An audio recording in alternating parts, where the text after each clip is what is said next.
Hello everyone and welcome to my Beyond the Gates CBS Update 24 channel. I hope everyone is having a wonderful day. Before we begin, please hit the subscribe button and give this video a thumbs up. Beyond the Gates, the answer was no. How one word from Kat Richardson simply changed everything. No one in that room saw it coming. Not really. They suspected, perhaps the people who had been paying the most attention to Kat Richardson in recent weeks, who had seen her navigate surgery and recovery and the complicated emotional terrain of a half-sisterhood she had not asked for, who had heard her tell Chelsea unequivocally that she was not prepared for this. Those who loved her the most should have known. The signals had been present.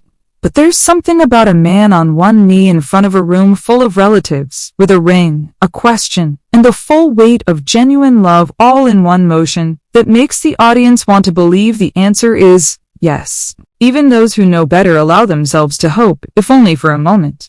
Kat said no. She stated it the way she says everything important, bluntly, without flinching, and without the softening caveats that would have been easier to give but far less honest. She's not prepared. Not for this. Not right now, after everything that has changed her perspective on her own body and life, as well as what it means to give something priceless to another person and then have to rebuild yourself in the aftermath. She stated it clearly and completely, and the room, which had been holding its collective breath in anticipation of something magnificent, let go of that breath into the specific hush of a moment that had not gone as planned. Tomas overheard her. He heard every word.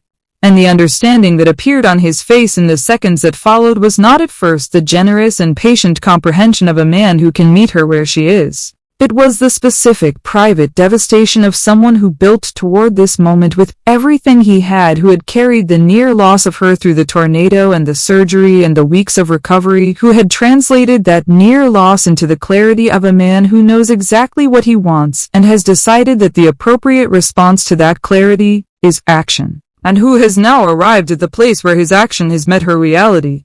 And the two things are not to comprehend what Kat's refusal genuinely means as opposed to what Tomas may hear in his anguish. It is necessary to sit with the facts of what she has been through in the months leading up to this evening. A liver transplant is not a theoretical medical practice. It is the experience of having your body opened and a portion of what keeps you alive removed and placed in another person's body, with the explicit understanding that what you gave cannot be returned, that the act of giving permanently alters you, and that the you who walked into the surgical suite and the you who woke up in recovery are the same person but not the same body. That type of experience does not end when the hospital releases you. It resides in you. It continues to be processed at a rate that the typical schedule of emotional recovery does not always account for. Kat was aware about this beforehand. She agreed to the operation despite knowing full well what it would cost, which says a lot about who she is and what she's capable of when she believes something is important enough. However, the agreement to provide does not produce the internal resources necessary to immediately pivot into the level of openness required when saying yes to a marriage proposal. A yes to Tomas is more than just a confession of love. It is a transformation of her entire perception of her own destiny. A commitment to sharing her life with another person in the most comprehensive and permanent way possible, making that commitment while still trying to figure out what her life has become in the aftermath of surgery, as well as figuring out what her new baseline looks like and what she needs and wants on the other side of everything she has been through, is not something she can honestly do. And Kat does not act dishonestly.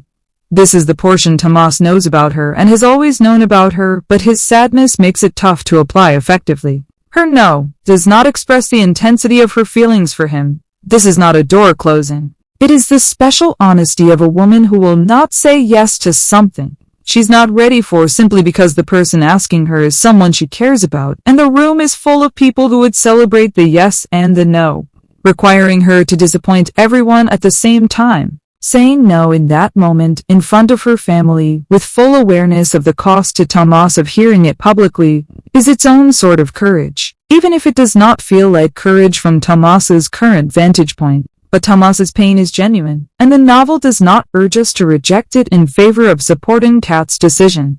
He believed they were progressing toward a specific goal. He believed the arc of their relationship, The intimacy, the trust, the way they had weathered every obstacle that had arisen in recent months and emerged on the other side still reaching for each other pointed to the very issue he posed. According to his internal map of their relationship, the proposal was not premature. It was the inevitable progression of a love that had already proven itself to be long-lasting. Her reluctance forces him to question if the map he's been carrying is even accurate, or if he's been traveling toward a destination that only exists for one of them. This is the most perilous region a relationship can enter. Not conflict or disagreement or even hurt with a clear cause and responsive source, but the territory of differing perceptions of where things stand. Tomas imagined they were all at the same place. Kat is explaining to him as plainly and compassionately as she can that they're in a different place. The gap between those two places is not necessarily insurmountable, but it is real, and crossing it requires more than love. It requires the specific patience of someone who can hold their own desire for a specific outcome alongside their partner's genuine need for a different timeline, without the unmet desire turning into resentment. Whether Tomas has that patience in the immediate aftermath of rejection is an open question that will be answered in the coming weeks. The answer is unclear in the moments immediately following an unexpected no. The pain is too fresh, the investment is too large, and the difference between what he hoped for and what he received is too big to be bridged in one evening. He needs time with this, just as Kat has stated that she needs time with the broader issue of her own future. The absurdity of that parallel, both of them requiring time but for different reasons and on different schedules, is not one that either of them can easily accept. What the spoilers suggest next introduces a different kind of danger. Not necessarily another romantic rival, but the growing ripple effects that unresolved family tensions can create. Eva Thomas has already proven that even when she's trying to move forward, her presence has a way of reopening emotional wounds throughout the Richardson and Dupree families. Tomas is not, under ordinary circumstances, someone whose commitment to Kat is easily shaken. His devotion has survived crisis after crisis. Yet heartbreak changes how people interpret everything around them. After such a public rejection, even innocent conversations can be misunderstood. Well-intentioned advice can sound like criticism, and existing family fractures can suddenly feel much larger than they really are. If Eva unintentionally becomes involved in the aftermath, whether through family discussions, shared concern for Kat, or simply being present during such a volatile period, the emotional pressure surrounding Tomas and Kat could intensify. The real threat is not another romance. It is the possibility that unresolved emotions within the family distract everyone from what Kat and Tomas actually need: most honest communication with each other. But sadness alters the available architecture of a person's inner life. It creates chambers that were once occupied, warm, and full of the distinct presence of the person you love, and then empties them, leaving an emptiness that is uncomfortable and does not simply wait quietly for resolution. It desires fulfillment. Not usually intentionally or consciously, but in the sense that people under emotional stress gravitate toward things, people, and situations that provide some comfort from what they are now experiencing. If the emotional chaos surrounding Eva and the Richardson family continues spilling into everyone's lives, Tomas may find himself increasingly overwhelmed by conflicts that have nothing to do with his relationship but still affect it. Hurt has a way of making people withdraw instead of communicating, and every new family complication creates another excuse to postpone the difficult conversation Kat and Tomas still need to have. The greatest danger isn't that Tomas suddenly stops loving Kat.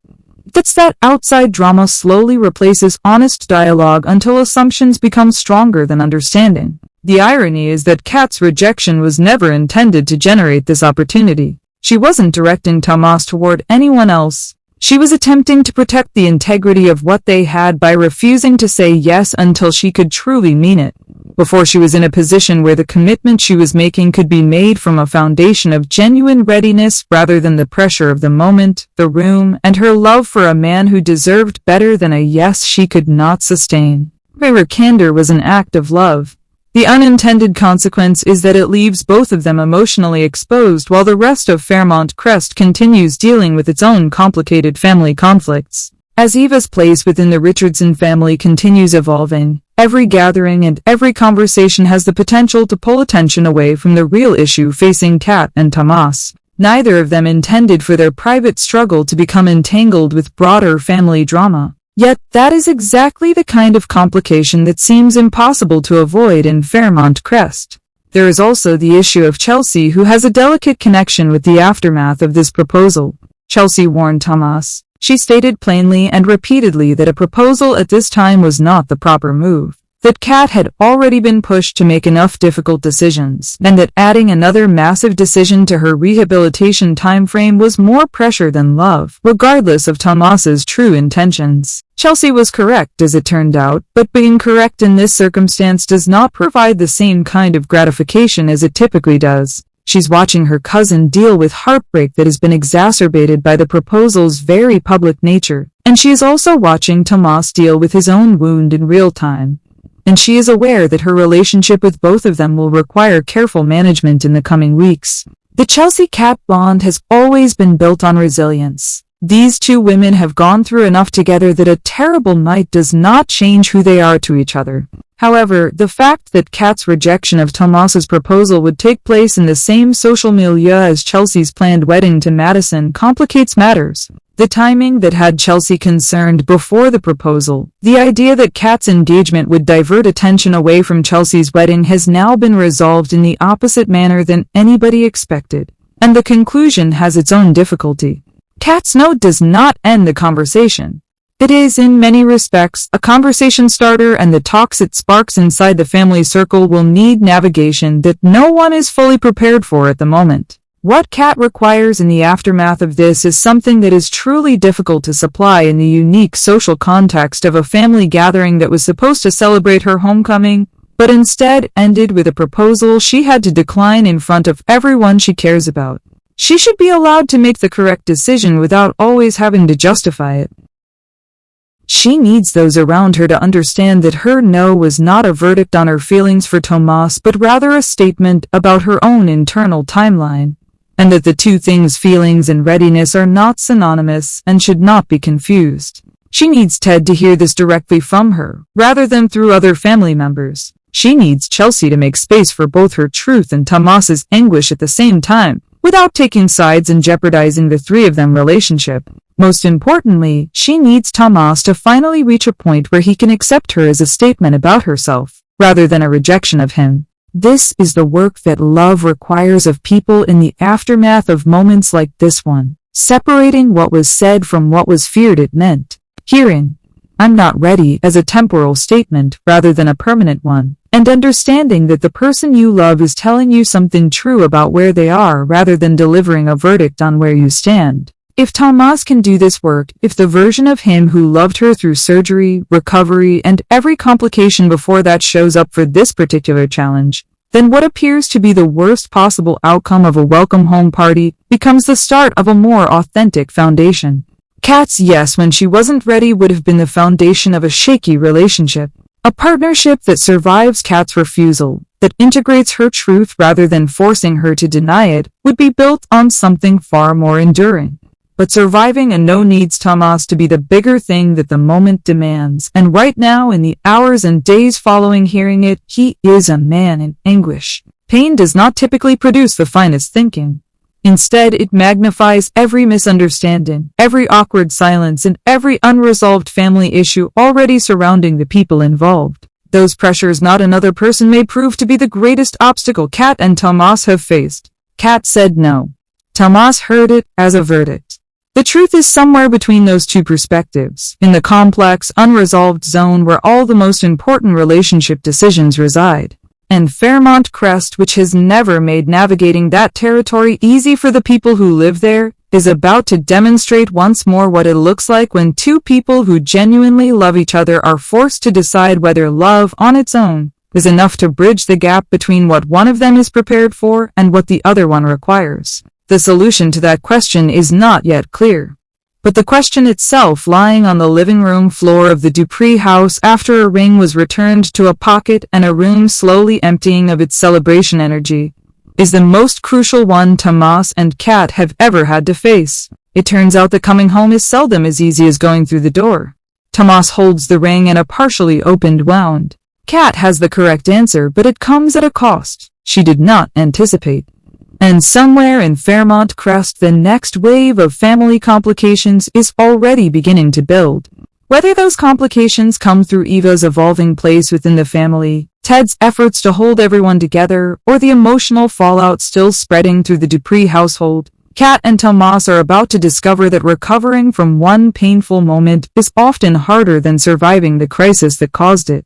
Bringing psychology into performance, one aspect of Kenja's approach that often separates her from many performers is her understanding of human behavior. Drawing from her background in psychology, she focuses not simply on memorizing dialogue or hitting emotional beats, but on understanding why characters behave the way they do.